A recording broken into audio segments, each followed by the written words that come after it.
Good evening and welcome to the later than planned post-match reaction. A little bit held back in the press conference, but we were shaking Nico Raskin's hand, so yes, I'm not going to tell him we to were wait. not having a pint, No, as somebody no pints suggested. just yet, sadly. Yes. No, but we could have had pints because Rangers have won 2-0 against Aberdeen. My name's Ian Mitchell. I'm joined by Tommy Cunningham. We'll look through the game, the key moments there, of course, and just what this means for Rangers and what's an important win, obviously. Tommy, I'm just going to come straight away. What's your thoughts on what we've just seen there? Actually, an enjoyable night at Ibrox. Really Sounds enjoyed. So surprised. Yeah, I mean, I feel like we've had wins here. We've not always had enjoyable performances. So, I actually feel like I did enjoy that. In spells, I think there were still some spells where we got away with a few, but overall, really, really impressed. Yeah, I think tonight was very important to not ruin the momentum. Saturday was incredible. It was a really special day, but it was 3 points. There was a lot of chat, wasn't there, about, this is a kind of typical game that we would then go into and drop points, isn't it? And I think a lot of people were a bit nervous for tonight, and I think that was pretty much a professional winning performance, really, to be honest. It's a very routine one in the end. We'll go through it. Again, pre-match, you said it yourself, this had to be a win because I think a few of the players said it themselves. There's a lot of tweets about it. I sent one myself. It was a case of we've seen this team win the big game here and there, and then think the world beaters, think that's us sorted, and then drop points in the on paper easier game the next game. So yeah, that was my thoughts before the game. But we saw a lineup, a couple of changes. We had Tavernier and Diomande come in for Sterling and Asgard. Bit different circumstances. Obviously, Sterling manages minutes, still come back from fitness. I think the weekend was his first 90 minutes, I want to say. And Asgard obviously rightfully dropped for Diomande. No real surprise in there, right? Yeah, when we were driving up to the game, we were talking about what we thought the team lineup would be, and they were the two changes that we kind of predicted, and that's what we saw. So I think that was the right team to go with, especially after the game on Saturday. I think that was the second half on Saturday. I think that was the way to go. Yep. And Rangers started confidently. Again, Aberdeen, I don't think they're a good team. We've not played them yet, so it's a bit hard to say. I've not seen them too much, but we know they're going to come here, lack of confidence, got no permanent manager, so they were there to be got that kind of thing, and we started well. The first real chance felt like Conor Barron. Would have been very funny if he scored, obviously, against Aberdeen. He got a bit of raw treatment off them right from the get-go, but it was a good start. Yep. Nothing incredible for Rangers, but promising, quite positive, decent opening 5, 10, 15 minutes. A lot of the ball, I think Conor Barron was on a mission to score tonight. I think that's the most chances I've ever seen him have in a game. And I was kind of hoping that he would score, the stick that he was getting. But yeah, we had a lot of the ball. I think at times we probably could have been a bit higher up the park, the fullbacks especially. And I think when we get the ball in the final third, if we do have the fullbacks further up, it gives us an extra pass. So that's a only gripe there. But I think we kept the ball well, and we did keep it moving well enough, and we did create enough chances. Yep, and we started getting a few corners in succession. I think a free kick led to a corner, which led to a corner kind of thing, and Fernandez scores. Football's very simple at times. You can bring in your set-piece coach, you can bring in all the best stuff in the world, but if you've got a guy that's 6'6" or whatever he is in there, put the ball in his head. It's not rocket science. It's a great start, because we did start all right, but we've seen it before. When we don't score, things get a little tense in here. A goal's just what we needed. Yeah, and I was actually, I don't know about you, but I thought that the set pieces from Conor Barron on Saturday were very poor, and I thought with Tav coming back into the team that he would be the one hitting the corners and the set pieces. So I was surprised to see Barron take it again. But yeah, I think you're right. When you've got a guy that is, 8 foot, whatever he is, I think you've got to make the most of it now. And I think, am I right in saying he's our top goal scorer? Officially in the league, he's joint with Tav, but overall he's top scorer. Yeah, I thought that was last week. We said he was joint. Is that him joint now? There's just goals throughout this team now. It's great.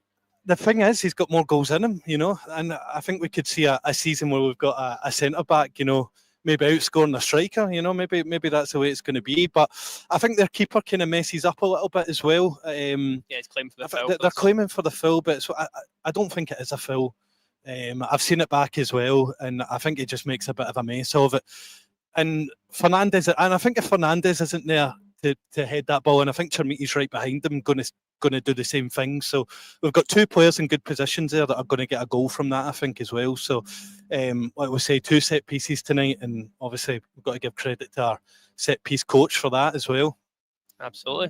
There's a comment here from, I don't know if it's C Uche or Kutche, but mostly positive, but still open to a long through ball. And a few of my notes after the 1-0 goal are like that. There's the one where the boys threw, I had his name here, Bilalovic. He had a poor game all night. I think he took a poor touch, didn't he? Poor touch, run straight through Butland, but that could have been a danger. And then the one, I think it's a Raskin sloppy pass.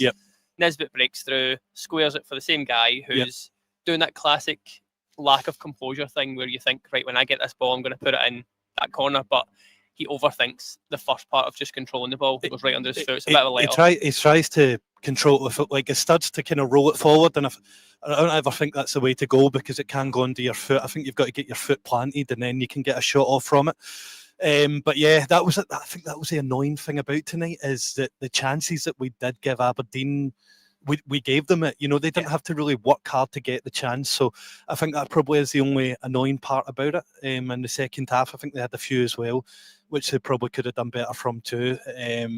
But yeah, I think that is the annoying part. The second one, I think Raskin's a bit lazy really, and I think he gets a bad pass as well, and he's just a bit kind of relaxed on it, you know. And I think that's a good word, because we started well, we go 1-0 up, but a little bit of was it second gear kind of thing, just very chilled and not much impotence. I've said that wrong probably, but not much urgency. I get the team. I get the vision. I see where you're going. But I feel though we were still the better team. I always feel like if Aberdeen did score, I think we would have then raised our game again. Same in the second half. People might say it was a poor second half. I think if Aberdeen got a goal, we would have just stepped it up again. I think we were just trying to see the game out, really, to be honest. So at no point was I worried tonight, really, at any stage. Yep. And thankfully, we did get a second goal just to completely take any concerns away. Another corner.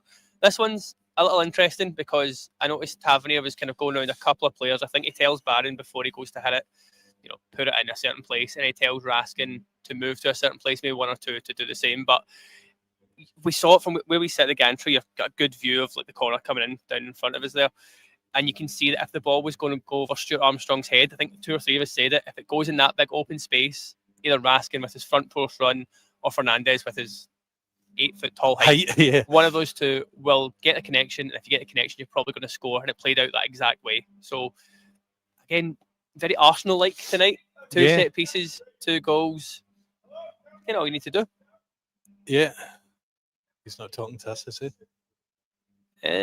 Nah, ignore him. Okay, right. I don't know if he was talking to us. And I think initially, I think it looked like we were set up to go short. And I think it might have been Gassama kind of on the. Migoma and Gassama were with Barron. So they had a 2 to our 3. So I was actually okay with us going short, but it did leave that big gap in the. Like you're saying, where Stuart Armstrong, we didn't go short in the end, and Stuart Armstrong had to go back a bit, but there still was that gap. And I think Raskin's brilliant at that, by the way. That kind of run from back to front and kind of getting it. He's not the biggest guy, Raskin, but I think that helps him, because obviously if you're a centre-back, your biggest centre-back for Aberdeen is going to go to Fernandez naturally. Second biggest is going to go look at Suter. Yeah. You then kind of, I don't think teams take notice of Raskin because he's a short guy. It's a bit naive because we know he can score headers. We've seen him do it all season. He's got a great leap on him, and he can score when he gets. He maybe should score again, actually, thinking about it. He had another half chance, but it's maybe just, oh God, Fernandez is there, let's try and stop him. That helps others get a chance as well.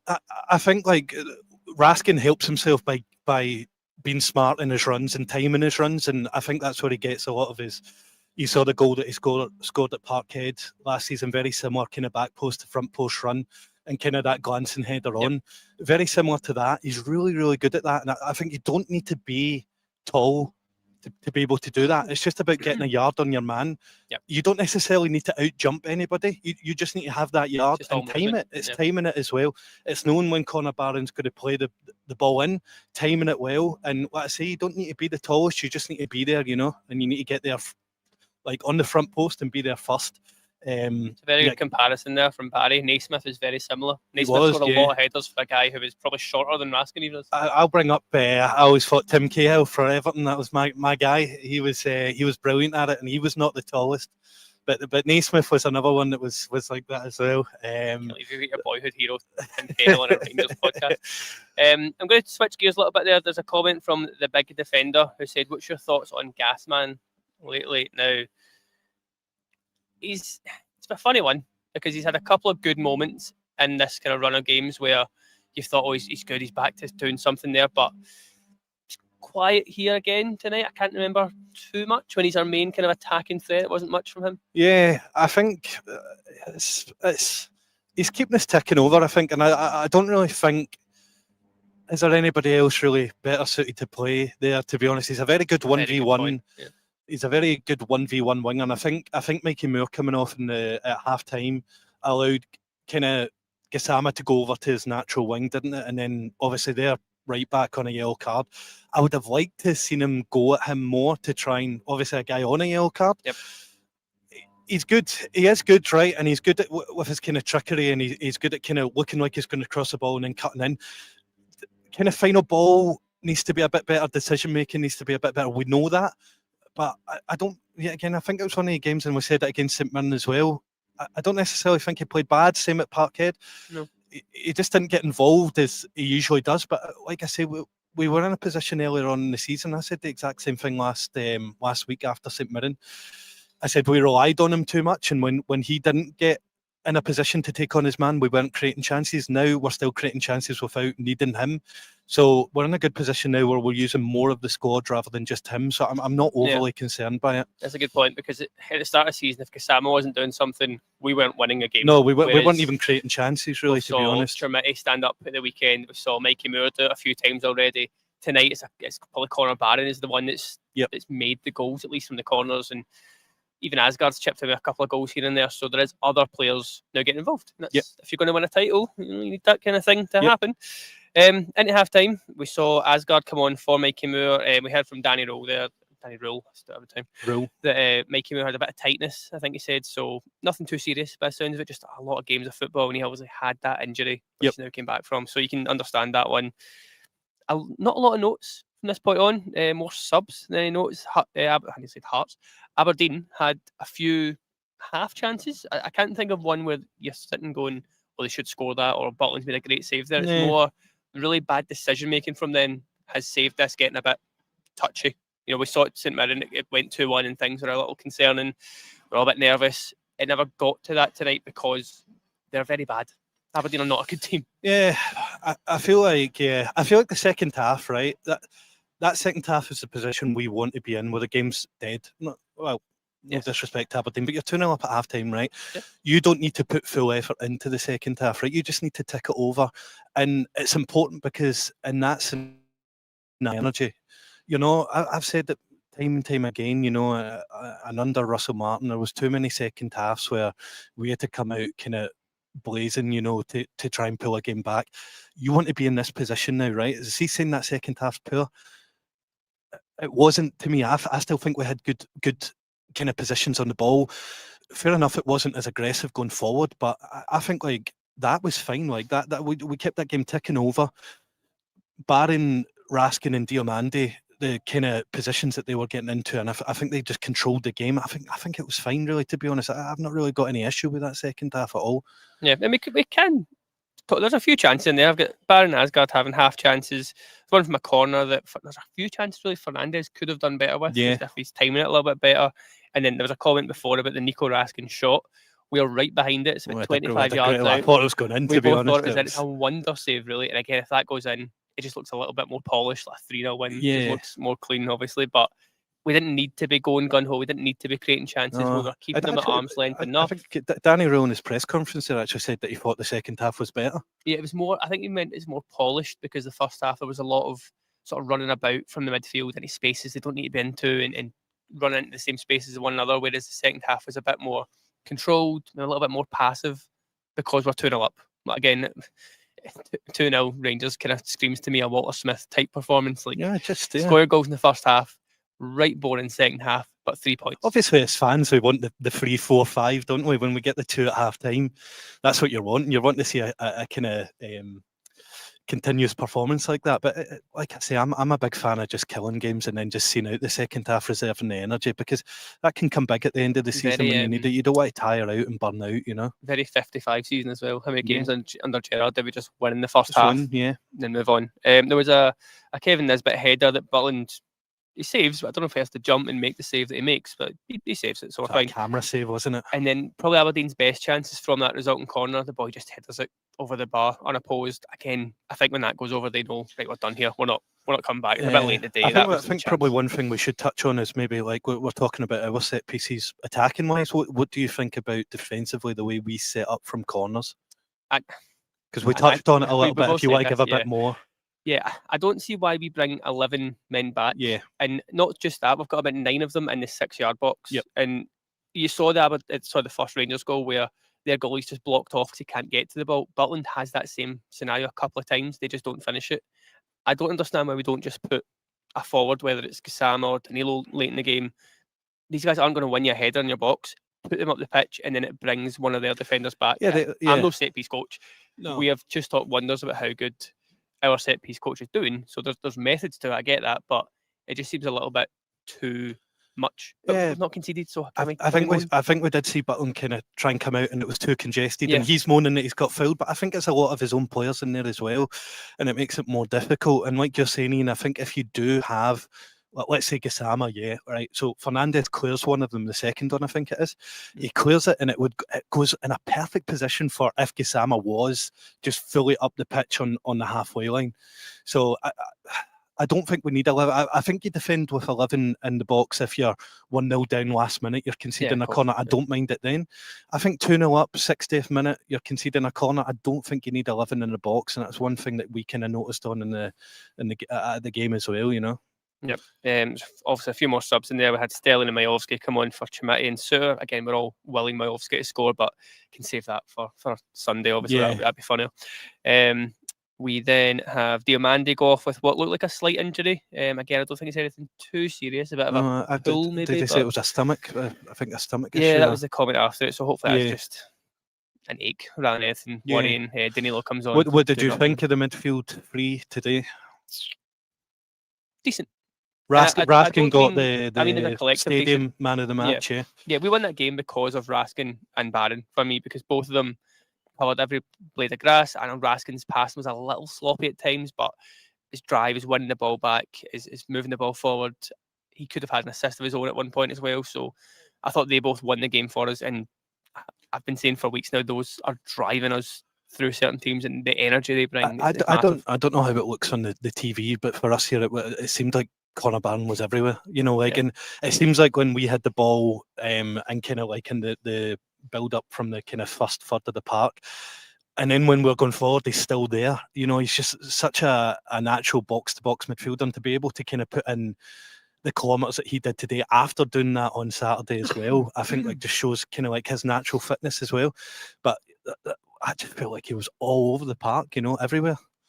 He was. I think that's kind of us note-wise. I mean, the game sort of fizzles out. A couple of minutes, 3 minutes added at the end. We had Barron come off to a pretty much standing ovation. Was he your man of the match tonight? For me, yeah. Obviously, the stadium gave it to Raskin, who I thought equally deserved it as well. Yep. I just thought Barron was kind of more involved and more everywhere and kind of defensively as well. But I thought Raskin, what we saw from Raskin at Parkhead second half and what we saw today, if we get that Raskin for the rest of the season, I think we're going to be in a very good position. Yeah, that Raskin for me is the best player in this league. You can see why he's an international for Belgium. I think when you see that kind of side of Raskin, you know, I think that makes sense. I think obviously we've not really been seeing it as much, really, like in the last few weeks. But I think Parkhead second half and today, really, if we can stick with that kind of Nico Raskin, I think we're in a really good place. Absolutely. Yes, the reason we were late tonight is because of the press conferences. The two Aberdeen player and manager came in first, so we can't dictate how that goes. But Danny Rule did come in, and again, I saw his comments saying it's Raul, whatever it is. It's Danny Rule, we were told initially when we went to the first presser with him. He spoke about how he's proud of the group after the last few days. He knew it'd be a difficult game to sort of rise to this one after how big the weekend was, obviously. Happy with the clean sheet. Had good control of the second half. Talked about how important the set pieces have been, and credited the work done by Scott Fry with those set pieces, which he's really helping right now. Again, the first few weeks, I don't think we saw too much. We're still conceding here and there, but it takes time to develop this kind of thing. It's clearly paying off. Yeah, I think if we saw somebody on Twitter or X say that he's gonna get some bonus, Yeah. we might get a bonus. might get to a position where we're telling the players to not score from a set piece, But yeah, I think you can see it. Yeah, well, like you say, it does help having Fernandes, the big man, in there as well. But like you say, not just Fernandes. You've got Nico Raskin scoring as well. So I think, I think we were I was quite excited to see what we will do with it, because he was well kind of talked at. It was Lincoln, was that? Yeah. Is that right? Yeah. And I think he was well kind of talked about the most. And the kind of stats that they had for it. Yeah. So kind of seen that come to fruition now is are you shocked at that word? I was impressed. Yeah, didn't think you had that. Is and long may it continue. Like I say, I think in the press room there, somebody said it's not penalty to Rangers anymore; it's corner to Rangers now. That's the new saying. Yeah, like that. He went on to say he was happy with midfield, obviously, as we've touched on. He has to manage certain players, which is why Stelling started off the bench and Suter came off after an hour. Again, Suter was absolutely sound tonight. Yeah, again, touched on Mikey Moore having a bit of tightness. On transfer-wise, didn't go into too much detail. No. He was asked specifically about Curtis and Lyle Cameron, neither of which were in the squad at all tonight, which I think is a bit of a statement. Because you've seen guys like Dowell and Matondo in there ahead of them. It's not a great look, obviously, but he mentioned about how players do need to go and find minutes and will be making decisions that are crucial for them. Reading between the lines, I think those two will be set for a loan this window.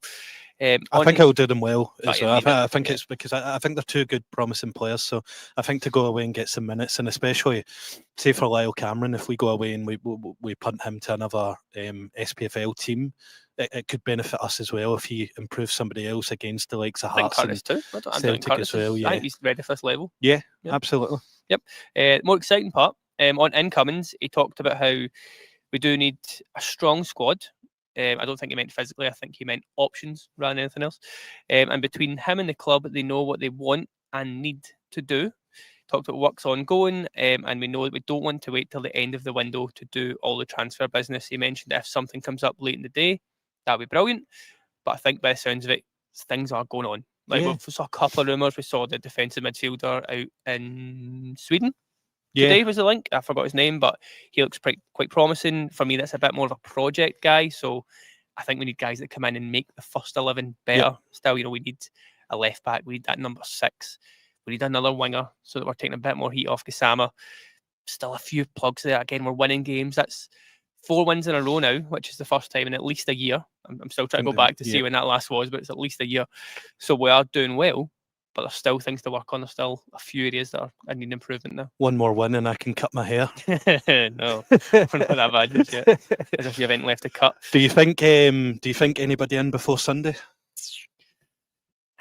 I feel like these days you hear a lot of rumours before you see the scarf over the head thing. Again, I saw a bit of rumours that were leading the race for that defensive midfielder. I don't think anyone is going to come in straight into the team before Sunday. I don't see why you would need to do that right now, but it's a week into the window now. We've known we've needed stuff done for a while.